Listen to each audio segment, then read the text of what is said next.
Salut à tous et bienvenue dans mon ranch. Et aujourd'hui on va commencer le remontage du moteur de la Ford Thunderbird.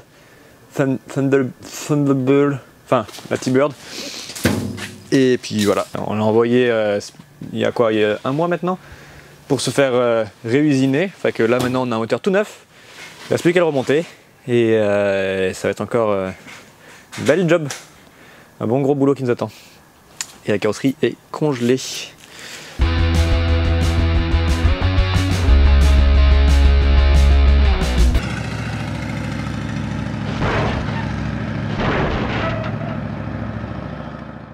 Là, comme on peut voir, on a plusieurs types de segments qui viennent sur les pistons.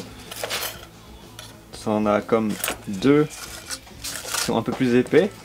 Donc là aussi, ils ont deux grandeurs différentes, pour faire gaffe. Ceux-là qui vont aller plus en haut du piston. Ici, on peut les voir. Et ensuite, en dessous, tu vas voir celui-là qui va venir comme en sandwich entre deux autres plus fins. Comme ça, on voit ici. Ceux-là, ils ont un sens, faut faire attention, mettre sur le moteur Ford en tout cas, il faut que le poinçon soit vers le haut, comme ça. Donc, je rappelle, c'est le segment du milieu. Chose importante aussi, lorsqu'on va remettre les pistons dans le moteur, ça va être de changer la segmentation. Donc les segments, les piston rings vont venir se mettre ici dans le creux. Donc on peut voir qu'on a trois creux différents, dont un plus large. C'est parce que chaque segment du piston a un rôle différent. Donc important de respecter l'ordre et le sens aussi. Celui du milieu ici, comme on a vu tantôt, avait un poinçon sur le dessus, donc il faut savoir qu'il faut bien le mettre dans le bon sens. Et surtout faire attention quand tu les installes, pas les casser, pas les tordre. Là on peut aussi voir qu'on a un poinçon de ce côté là du piston, parce que pareil, quand tu vas l'installer, il faut que cette marque ici face l'avant du moteur ou l'arrière, tout dépend des moteurs que tu remontes, mais en général il me semble que c'est plutôt l'avant. Fais attention à ce petit détail, orienter les pistons dans la bonne direction, si tu veux pas que ton moteur ait besoin d'être redémonté juste après l'avoir remonté en fait. Donc voilà, j'espère que mon explication claire et précise a été claire et précise. On voit là qu'ici il y a une forme particulière qui fait que lorsque la pression d'huile de l'intérieur du moteur va pousser sur notre caoutchouc, il va chercher à faire ouvrir la lèvre ici, qui va venir vraiment toujours appliquer une pression si on l'installe à l'envers. Et là, la pression d'huile peut pousser sur le caoutchouc puis sortir. Et qui va continuellement couler. Il faut bien le mettre dans le bon sens. Considérant que la pression d'huile de l'intérieur du moteur va pousser comme ça, on voit que la petite lèvre ici, il faut que ça vienne s'installer comme ça. On assemble le tout dans la graisse blanche plutôt que dans l'huile moteur, parce que nous ne partirons pas le moteur dans les prochains jours. Si on devait réussir à tout remonter et le partir dans un délai vraiment court, idéalement on aurait tout réassemblé dans l'huile. Et là la pièce, faut l'agresser, c'est ça? Ouais, idéalement là. Si tu veux, j'ai un couteau, si tu veux l'agresser, lui demander son argent. Je pas où c'est dans le bras, ça me fait mal là.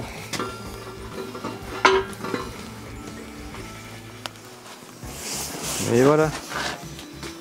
Là ici on peut voir qu'on a un joint qui vient se glisser dedans, un joint en caoutchouc, et après tu viens mettre un clou ici, donc à l'intérieur, et quand tu tapes avec ton marteau pour le rentrer dedans, faire attention pas que le clou prenne de l'angle et vienne se planter dans le seal, sinon tu vas tout foquer, là faut tout refaire. Donc bien faire attention à ce que l'angle soit bien droit ou plus incliné vers le métal pour limiter le risque d'accrocher ton seal.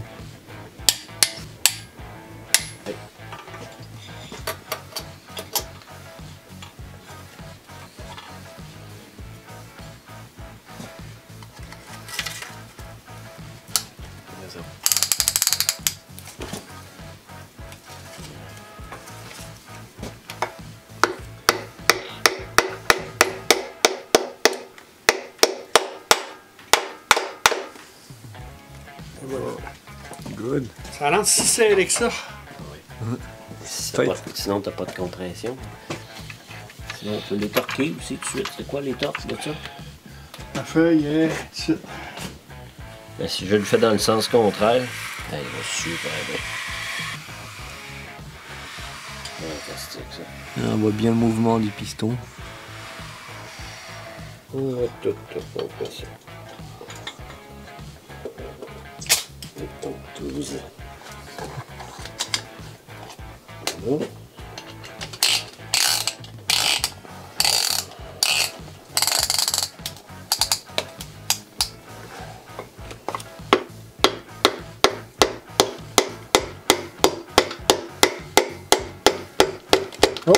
Oh, ça a bougé. Ok, il est rentré. Avec ça y va.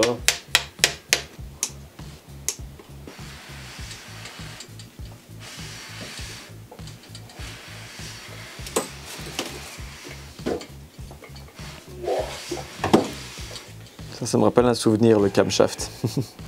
Oui. De Oldsmobile.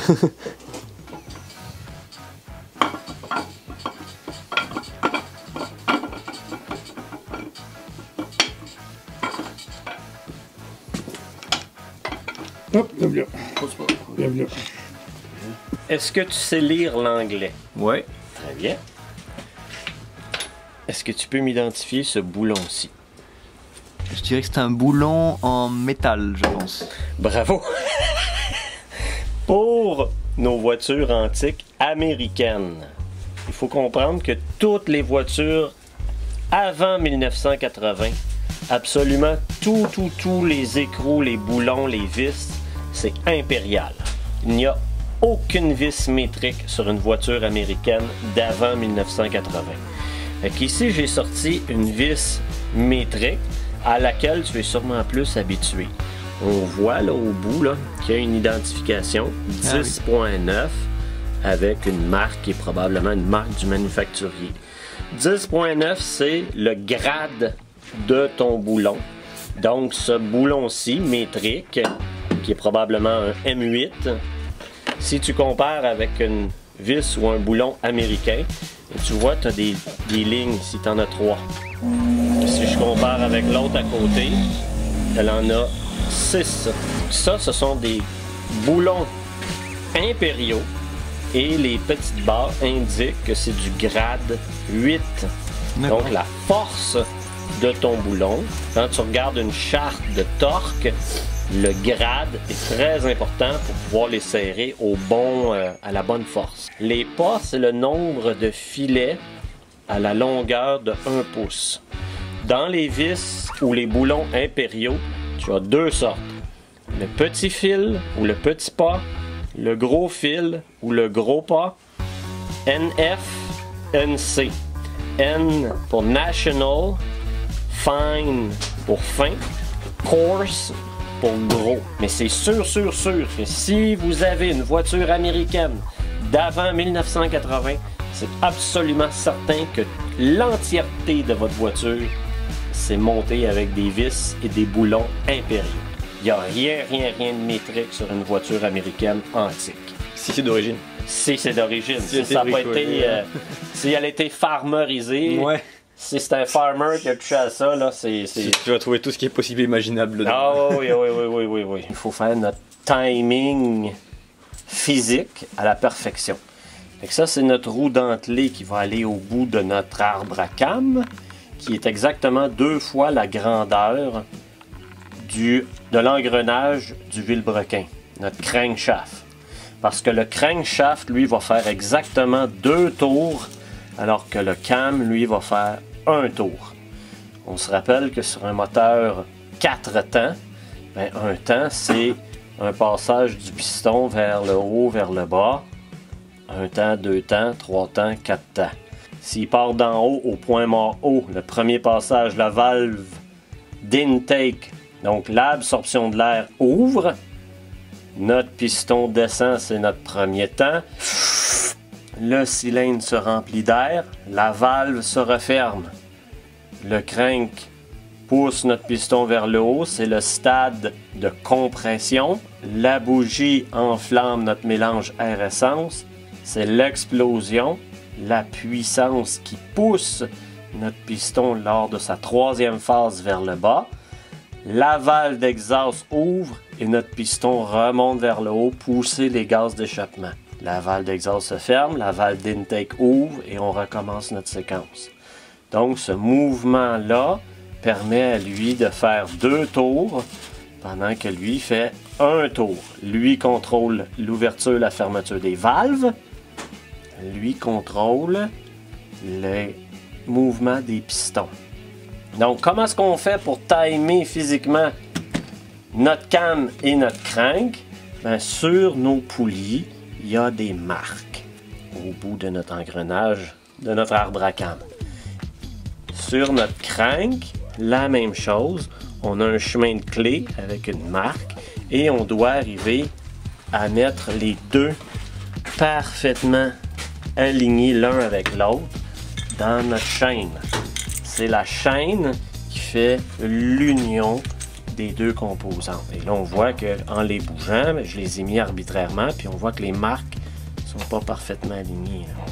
Probablement qu'ici, il faudrait que je lui donne une dent ou deux. Parce que c'est ça, là. Il faut le faire déjà comme ça.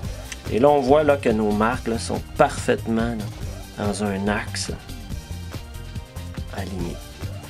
Donc, si je viens à installer sans forcer mes deux poulies sur les deux arbres, le vilebrequin et l'arbre à cam, ben mon timing physiquement va être parfait.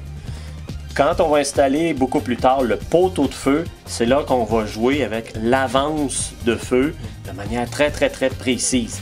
Mais physiquement, ça c'est notre étape la plus importante.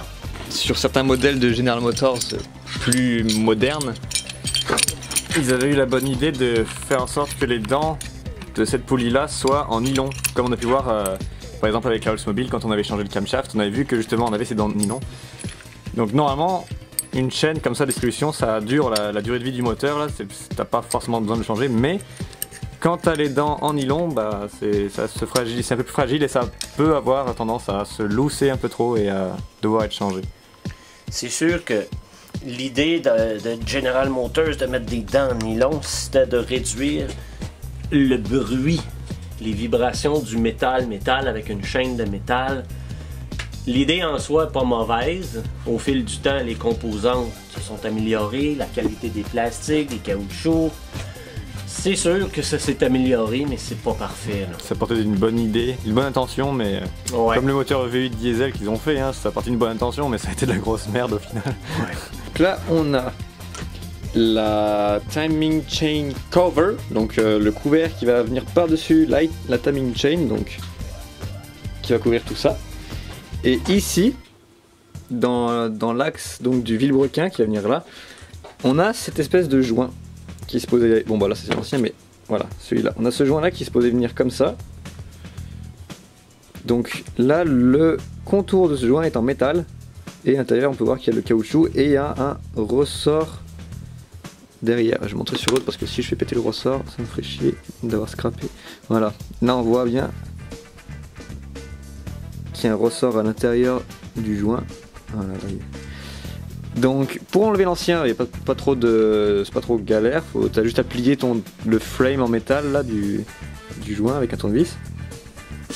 Mais quand tu vas mettre ton nouveau, un truc à faire super attention, auquel j'avais pas fait très attention sur la Oldsmobile, c'est que quand tu remets ton nouveau joint, quand tu vas le rentrer, de pas avec un marteau l'éclater en fait, parce que vu que ton frame ici c'est du métal, le contour, si tu le tords, ben ça se peut que déjà il fasse moins le joint sur le tour, mais surtout ça se peut que tu déformes ton joint qui est intérieur. Là on voit qu'il a une forme un peu improbable vu qu'on l'a tordu.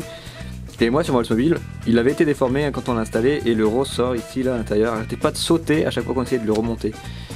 Donc le temps que tu vas perdre ici à l'installer tranquillement, proprement, c'est du temps que tu perdras pas à après mettre ton timing cover en place. À chaque fois essayer de te faire chier avec cette espèce de ressort de merde qui te prend le chou là. Donc voilà, fais attention à ne pas défoncer ton joint quand tu vas le rentrer. Faire ah super gaffe parce que c'est de la tôle, ça se plie quand même assez facilement.